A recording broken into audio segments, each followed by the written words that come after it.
Students, we are talking about consequences or results of excess demand. चार major result निकलेंगे। पहला inflationary gap, दूसरा static GDP, तीसरा wages prices parallel, चौथा loss of profit. सबसे पहले बात करते हैं इन्फ्लेशनरी गैप की। अब इन्फ्लेशनरी गैप कोई बेटा नया कंसेप्ट नहीं है। इन्फ्लेशनरी गैप का मतलब क्या है? सीधा सा जो आपका बेटा एक्सेस डिमांड आया है वही इन्फ्लेशनरी गैप होता है। जो एक्सेस डिमांड है वही इन्फ्लेशनरी गैप होता है। एक्सेस डिमांड के केस में ADP is much greater than ADF और इसका फॉर्मूला शेप करता है एडीपी माइनस एडीएफ। ये की ये चीज इन्फ्लेशनरी गैप में नहीं चलेगी। तो आपने ये जो एक्सेस डिमांड यहाँ पे प्लॉट किया था इस ग्राफ के ऊपर, वही आपका क्या है? इन्फ्लेशनरी गैप भी है। यही आपके लिए क्या बात करेगा? इन्फ्लेशनरी गैप का भी बात करेगा। तो आपसे कोई कहे कि इन्फ्लेशनरी गैप का डायग्राम ड्रॉ करो, आपको यही डायग्राम ड्रॉ करना है। एक्सेस डिमांड जो आपका बना था वही आपका इन्फ्लेशनरी गैप है। तो आप चाहें तो कह सकते हैं AB या फिर EF जो आपके इस डायग्राम में आ रहा है वही आपका एक्सेस डिमांड भी है, वही आपका इन्फ्लेशनरी गैप भी है। दूसरा मेजर इंपॉर्टेंट चीज जो है वो आपके यहाँ रिजल्ट निकलेगा बेटा, दैट इज स्टैटिक जीडीपी। अब देखिएगा, मैंने आपको जब ये डायग्राम स्टार्टिंग में समझाया था उसी समय मैंने आपको समझा दिया था कि E पॉइंट जो है वो फुल एम्प्लॉयमेंट इक्विलिब्रियम का है एंड यहीं पे आके ऑल रिसोर्सेज आर फिनिश्ड। अब भले ऑन पेपर यहाँ पर एक पॉइंट हमें नजर आ रहा है जहां पर एडीपी लाइन को हमारा एएस कट कर रहा है, बट ये प्रैक्टिकली इम्पॉसिबल पॉइंट है। प्रैक्टिकली इम्पॉसिबल पॉइंट क्या है कि हमने बात कर ली कि एएस ने पहले ही शर्त रख दी थी कि जब तक मेरे पास रिसोर्सेज होंगे तब तक मैं अपना प्रोडक्शन एडी के अकॉर्डिंग बढ़ा सकता हूँ। वंस मेरे रिसोर्सेज खत्म हो गए मैं उसके बाद प्रोडक्शन को बढ़ा नहीं पाऊंगा।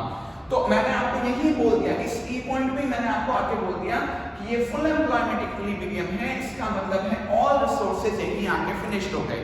तो भले अब एडी ऊपर जाने की तैयारी कर रहा है, एडी कह रहा है कि मैं तो इस लेवल पे बैठा हूं, तो एएस यहां तक नहीं पहुंच पाएगा बिकॉज उसके पास रिसोर्सेज ही नहीं है। So what happens? Static GDP के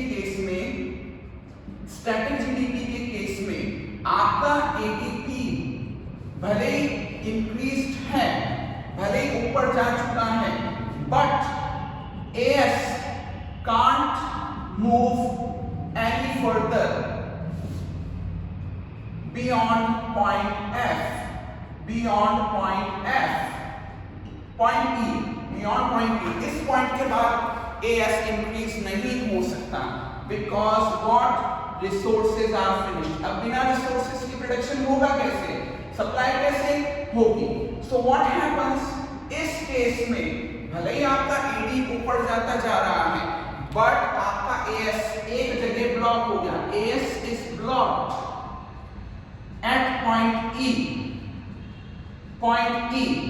तो भले ही ऑन पेपर आपका ग्राफ दिखा रहा हो कि AS यहां तक पहुंच के एक नए इक्विलिब्रियम को ड्रॉ करेगा, बट वो इक्विलिब्रियम नहीं है बेटा। वहां तक AS पहुंच ही नहीं सकता, वहां तक पहुंचने के लिए रिसोर्सेज ही नहीं है। AS कहां आके रुक गया? यहीं आके रुक गया।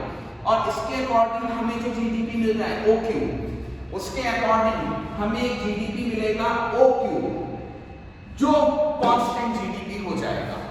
इससे आगे हम जीडीपी राइज नहीं कर सकते। आप कहेंगे ना बेटा यहां से ड्रॉ करके एक लाइन यहां पे ड्रॉ करके इमेजिनरी पॉइंट ले लो और वो नया जीडीपी बन जाएगा। बेटा यहां जीडीपी बन ही नहीं सकता। क्यों नहीं बन सकता? बिकॉज मैंने आपको बोल दिया है रिसोर्सेज ही खत्म हो गए, तो इस पॉइंट तक तो ट्रैवल करना पॉसिबल ही नहीं है। हमारा जीडीपी एक जगह अटक गया, हमारा जीडीपी एक जगह अटक गया है। ये बन गया है स्टैटिक जीडीपी। भले एडी ऊपर जा रहा है लेकिन एएस उसको मैच नहीं कर पाएगा और हमारा जीडीपी एक जगह आके अटक गया OQ, that is static GDP. अब भले आपका एडी कितना भी ऊपर चला जाए, एएस तो वहां तक ट्रैवल कर ही नहीं सकता बिकॉज रिसोर्सेज ही नहीं है। तो हम एक जीडीपी पे अटक गए, जीडीपी के लेवल पे अटक गए, दैट इज स्टैटिक जीडीपी। अगली चीज, इसका तीसरा मेजर रिजल्ट होता है wages prices spiral. Wages prices spiral का मतलब क्या है समझिएगा। मैंने आपको कहा कि सिंपल वे में एक्सेस डिमांड का केस कहता है कि AD is greater than AS। अब समझिए, मार्केट में तो डिमांड जनरेट होती ही जा रही है जबकि सप्लाई है ही नहीं। सप्लाई बिकॉज रिसोर्सेज फिनिश हो चुके हैं। तो डिमांड जनरेट होती जा रही है, सप्लाई नहीं है, सप्लाई ब्लॉक हो चुकी है, एक जगह पे आके अटक चुकी है।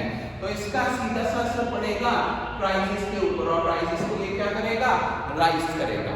इसका पूरा मैकेनिज्म ये है बेटा कि सबसे पहले जैसे जैसे एडी बढ़ता जाएगा और एएस एक जगह ब्लॉक्ड है तो उस एक बढ़े हुए एडी का या बढ़ी हुई डिमांड का असर पड़ेगा रिसोर्सेज के ऊपर। It will create a pressure on resources, resources के ऊपर प्रेशर पड़ेगा कि वो अपना प्रोडक्शन बढ़ाएं, प्रोडक्शन को इंक्रीज करें। बट मैंने आपको पहले बता दिया रिसोर्सेज तो खत्म होने के कगार पे आ चुके हैं, मतलब इस जगह तक आ सकते हैं, उसके बाद आगे नहीं जा सकते। प्रेशर ऑन रिसोर्सेज की वजह से COP cost of production increase होगा और उसमें भी स्पेसिफिकली वेजेस इंक्रीज होगी, क्योंकि प्रोड्यूसर जितने भी हमारे वर्कर्स होंगे वो प्रोडक्शन ज़्यादा बढ़ाने की कोशिश करेंगे तो उनको ओवर टाइम भी करना पड़ेगा, एक्स्ट्रा एफर्ट्स भी दिखाने पड़ेंगे, तो वेजेस इंक्रीज हो जाएंगे। अब एक सीधी सी बात, COP इंक्रीज हुई तो मार्केट में प्राइसेस इंक्रीज होगी, प्रोडक्शन की कॉस्ट इंक्रीज हो रही है तो प्राइसेस, प्रोडक्ट महंगा बिकेगा। ये सब थ्योरी आप सप्लाई थ्योरी में पढ़ के आ चुके हैं, पिछले साल आपने पढ़ा था कि अगर कॉस्ट ऑफ प्रोडक्शन बढ़ रहा है तो या तो दो चीजें, या तो प्राइसेस बढ़ा के सप्लाई करो या फिर सप्लाई को ब्लॉक कर दो। अब अगर आप सप्लाई करना चाह रहे हैं तो आप क्या करेंगे, प्राइसेस को बढ़ाएंगे।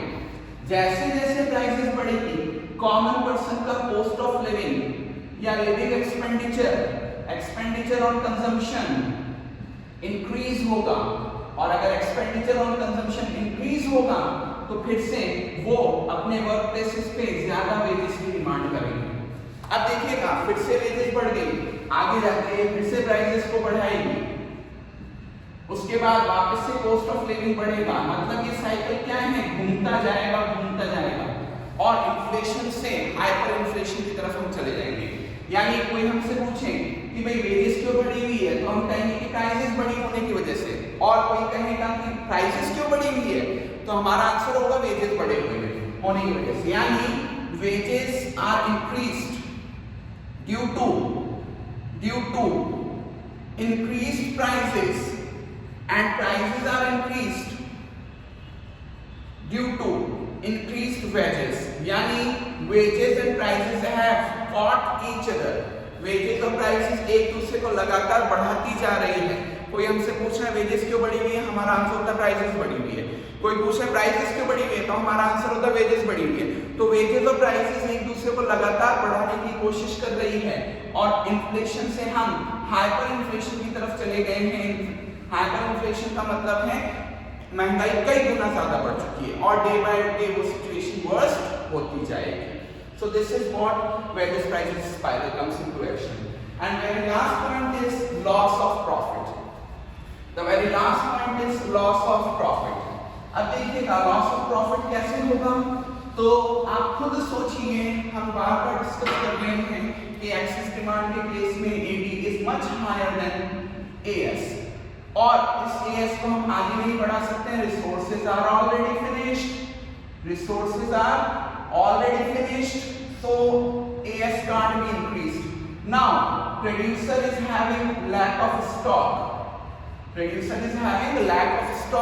और सेलेबल गुड, उसके पास सेल्स करने के लिए गुड्स ही नहीं है और इस वजह से उसके पास कस्टमर नहीं आ रहे हैं या कस्टमर आ भी रहे हैं तो उनकी डिमांड को वो फुलफिल नहीं कर पा रहा है। कस्टमर तो आते जा रहे हैं कि सर हमें ये प्रोडक्ट दो, लेकिन सोचिए जब उसके रिसोर्सेज ही फिनिश हो गए तो वो स्टॉक को और आगे बढ़ा नहीं पाएगा। जो बचा कुचा स्टॉक है उसके पास उसी से उसको काम करना पड़ेगा और इस वजह से कई कस्टमर उसके हाथ से यूं ही चले जाएंगे, उसको लूज करने पड़ेंगे। अनफुलफिल्ड डिमांड का सिचुएशन होगा, इसी अनफुलफिल्ड डिमांड की वजह से he will get loss. So these are the 4 major results of excess demand case. Now we will learn how to solve them in the next portion.